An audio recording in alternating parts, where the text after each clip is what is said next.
Do it for your birthday. Woo! Drink that shit, nigga. Now. You ain't pour that bad lyre out, No, did you? I went back in my nose. Oh, shit. You supposed to drink all that shit. Go ahead, little rookie. It's still popping. It's still popping. It's still popping. It don't stop popping. You popping. All right, we done. All right. Greenville, South Carolina, May 3rd, 2024. The silence inside the apartment at the Greenville residential complex wasn't the peaceful quiet of a Friday morning. It was the heavy, sterile silence that follows a sudden, violent end. When the Greenville Police Department entered the bedroom of 42-year-old Antrina Natasha Smith, they didn't find signs of a struggle. There were no overturned chairs, no shattered glass, and no indications of a fight for life. Instead, they found Antrina in her bed, the one place where a person is supposed to be safe, suffering from what the coroner later classified as terminal trauma. A single gunshot to the head, execution style. The raw reality of this scene is a mathematical nightmare for any family. There was no forced entry. There was no masked intruder. The person who stood over Antrina in her most vulnerable moment, pulled the trigger, and watched her life end was her own 19-year-old son, Nyjaylan Smith. This wasn't a stranger. This was the child she had raised, the son she had nurtured, and the person the community says she gave everything to. Providing every luxury, every ounce of love, and every sacrifice for your child, only for that child to become your executioner, is a betrayal that defies basic biological logic. Have you ever felt the sting of betrayal from someone you nurtured? Perhaps not on this level. But have you ever seen a relationship where the more one person gives, the more the other person takes until there is nothing left but resentment? In the Greenville community, Antrina was known as Plain Jane, a woman with a sweet spirit and an authentic heart. To her son, she was a provider. But on that Friday morning, the provision was met with a permanent, lethal rejection. We have to look at the why. Was this a sudden mental break? Or was it a calculated move by a young man who viewed his mother's support not as a gift, but as an entitlement that he was willing to kill to maintain? If you are the kind of person who questions the official narrative and wants to understand the hard evidence behind a crime, you are in the right place. Join our investigation unit by hitting that subscribe button now. Let's open the file on the case of Antrina Natasha Smith. To truly grasp the weight of the loss in Greenville, we have to look at the woman behind the forensic report. Antrina Natasha Smith was not a transient figure or a face passing through South Carolina. Born on July 5, 1981, she was a lifelong fixture in the upstate region. Her roots were deep, intertwined with the soil of a community that knew her long before she became a headline. She was the daughter of James Smith and Mary Ann Owens, a central branch in a large local family tree that included a sister, Tenashia, and two brothers, James and Carollos. In a world of curated personas, Antrina was the opposite. Her friends and neighbors called her Plain Jane. It wasn't a slight, it was a badge of honor. It represented her unpretentious, authentic nature, a woman who didn't need flash or pretense to make an impact. She was a sweet spirit, the kind of person who was described by those who knew her as a great friend and a niece-like figure to the elders in her circle. But the core of Antrina's world was her role as a mother. She had two children, a daughter named Abure and her son, Nyjaylan. In the aftermath of her death, a specific phrase began to surface repeatedly among those who knew the family. She gave him everything. This wasn't just about financial support. It was about a lifestyle of total maternal devotion. Antrina worked to provide a stable, family-centric life in their Greenville apartment complex. She was the provider, the protector, and the constant support system for a son who was transitioning into adulthood. In criminological terms, we look at this as an over-provision dynamic. While society views a mother giving everything to her child as the ultimate virtue, in certain domestic environments, it can create a dangerous imbalance.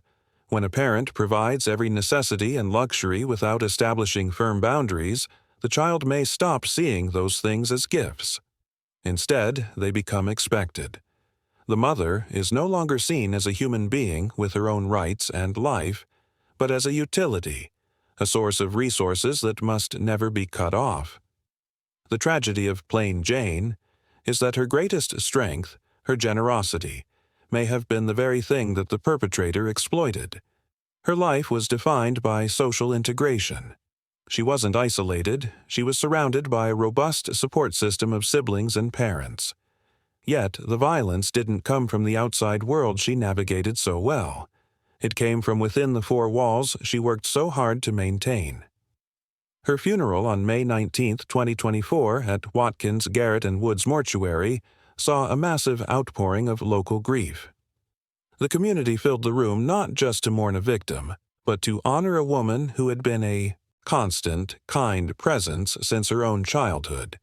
She was laid to rest at Rest Haven Memorial Gardens, leaving behind a family that is now forced to reconcile the woman they loved with the son who took her away.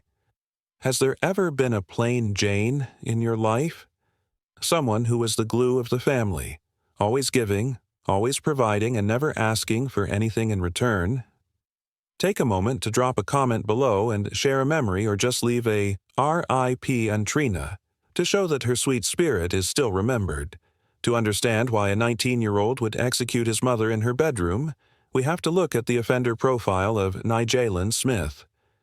At 19, Nyjaylan occupied a biological and legal middle ground. In the eyes of South Carolina law, he was a fully responsible adult, capable of standing trial and facing the state's most severe penalties. However, from a neurological perspective, a 19-year-old brain is still a work in progress. Scientific data shows that the prefrontal cortex, the area of the brain responsible for executive function, impulse control, and the assessment of long-term consequences, is not fully developed until the mid-20s. This creates a developmental gap where emotional reactivity is high, but the braking system for that emotion is weak. In many cases of youth violence, we see a total failure to process the permanent nature of a lethal act. But in the case of Nyjaylan Smith, the investigation points toward something more deliberate than a momentary loss of control. Greenville authorities immediately began looking into Nyjaylan's digital footprint. In the modern era, a crime like this leaves a trail long before the first shot is fired. Investigators look for what is known as pre-crime indicators. These can be text messages, search history, or social media posts that signal a deteriorating mental state or a growing resentment. If Nyjaylan felt his autonomy was being threatened by his mother's provision, or if there was a conflict regarding his lifestyle that he couldn't resolve, his digital communications likely reflected that heat. The swiftness of his arrest, occurring within the same day as the discovery of Antrina's body, suggests that physical evidence and witness statements at the residential complex provided immediate probable cause. It also suggests that Nyjaylan was not a sophisticated criminal. He didn't flee the state, he didn't hide the weapon effectively. He remained within the reach of the law, caught in the immediate fallout of a terminal decision. When we look at the sociological layer of Greenville, this case stands out for its coldness. While the upstate region has dealt with youth violence and domestic disputes, those often involve gangs, street-level beefs, or intimate partner violence. For example, local records show cases where charges were dropped in shootings involving domestic defense, or where teenagers were caught in the crossfire of external conflicts. The Nyjaylan Smith case is different. This was matricide, the intentional killing of a biological mother by her son. Matricide is statistically rare, accounting for a tiny fraction of homicides. It violates the most fundamental social contract. In Greenville, a city that prides itself on family-centric stability, The idea of a son turning a firearm on the woman who gave him everything strikes a chord of pure horror. It suggests a complete breakdown of the home as a safe haven. As Nyjaylan was transported to the Greenville County Detention Center to face charges of murder and possession of a weapon during a violent crime, the question remains: was he a young man in the throes of a mental health crisis, or was he a dangerously antisocial individual who viewed his mother's life as an obstacle to his own? In the legal system of South Carolina, proving a murder charge requires more than just showing that a death occurred. It requires evidence of malice aforethought, the mental state that distinguishes an accident from an intentional execution. To find this evidence, the Greenville County Coroner's Office and the forensic teams had to look at the geometry of the bedroom. The physical layout of the crime scene provides a silent, undeniable testimony of what happened on the morning of May 3rd. The forensic data is blunt. Antrina Natasha Smith sustained a single, catastrophic gunshot wound to the head. In ballistics analysis, the location of the entry wound is the primary indicator of intent. When a firearm is discharged during a struggle, wounds are typically found in the extremities, the torso, or at angles that suggest movement. A targeted shot to the head, however, indicates a high level of lethality. It shows the shooter did not want to injure. They wanted to ensure the victim did not survive. The distance between the shooter and the victim is the next piece of the proof. In a residential bedroom, the physical constraints typically place the perpetrator within 10 feet of the target. Given the nature of the wound and the lack of structural damage to the surrounding furniture, the evidence suggests a close-range encounter. But the most telling forensic detail is what was missing from the scene: defensive wounds. When a person perceives a threat, their natural instinct is to raise their hands, turn their body, or attempt to shield their vital organs. Forensic examiners found none of these indicators on Antrina. This lack of defensive posture suggests two possible realities. Either the victim was asleep when the trigger was pulled, or she was so completely blindsided by the presence of her son in her room that she never perceived him as a threat until the moment of the discharge. In a domestic homicide, the bedroom is the site of ultimate vulnerability. For Nyjaylan Smith to face no barriers to entry and to find his mother in a state of total rest points directly to an abuse of intimate access. This is the geometric proof. The location of the body, the trajectory of the bullet, and the absence of a struggle all lead to a single conclusion: this was a calculated act. Under South Carolina Code Section 16-3-10, this evidence forms the foundation of the murder charge. It bypasses any claims of a freak accident. You don't accidentally walk into a bedroom, aim at a sleeping relative's head, and fire. The weight of this forensic reality is why the prosecution's case is so formidable. They aren't relying on feelings. They are relying on the cold, hard physics of the room. If you're finding this deep dive helpful and believe that these stories deserve to be told with this level of factual precision, hit the like button now. It helps the algorithm push Antrina's story to more people and ensures that Plain Jane is not forgotten. To understand how a household moves from a state of total maternal devotion to a terminal crime scene, we have to apply the domestic escalation model. This isn't about a sudden explosion of rage. It is about a slow, predictable shift in the power dynamic between a parent and a child. When we hear that Antrina Smith gave him everything, we are looking at the foundational stage of this model: dependency. In Phase 1, the child relies entirely on the parent for financial, emotional, and logistical support. For a 19-year-old like Nyjaylan, this meant his housing, his food, and his lifestyle were all facilitated by his mother. In a healthy environment, this dependency eventually transitions into gratitude and independence. But in high-conflict domestic settings, it often shifts into Phase 2, entitlement. In the entitlement phase, the son no longer views his mother's support as a gift. He views it as a right. The money she earns, the room she provides, and the effort she exerts are seen as his property. At this stage, the parent is no longer a person to the offender. They are a utility. If the utility stops functioning or tries to set a boundary, the offender feels as though their rights are being violated. This leads directly into Phase 3. Friction. Friction occurs when the giving everything dynamic is challenged. Perhaps Antrina tried to set limits. Perhaps she asked Nyjaylan to find employment, contribute to the household, or respect certain rules within the Greenville apartment. To an entitled mind, these boundaries are seen as acts of aggression. The mother's attempt to foster responsibility is interpreted by the son as an attempt to control or withhold what he deserves. This friction then moves into Phase 4. Escalation. This is where the offender uses smaller acts of aggression, verbal threats, property damage, or physical intimidation, to force the parent back into a state of total provision. It is a tool of domestic leverage.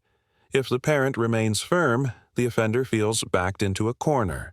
They believe the only way to regain control or punish the person withholding the resources is through the final stage. Phase 5, the terminal act. In the case of Antrina Natasha Smith, the terminal act was the single gunshot to the head. By killing his mother, Nyjaylan wasn't just ending a life, he was attempting to resolve the internal conflict of his own dependency. In his mind, removing the person who set the boundaries was a way to settle the friction permanently.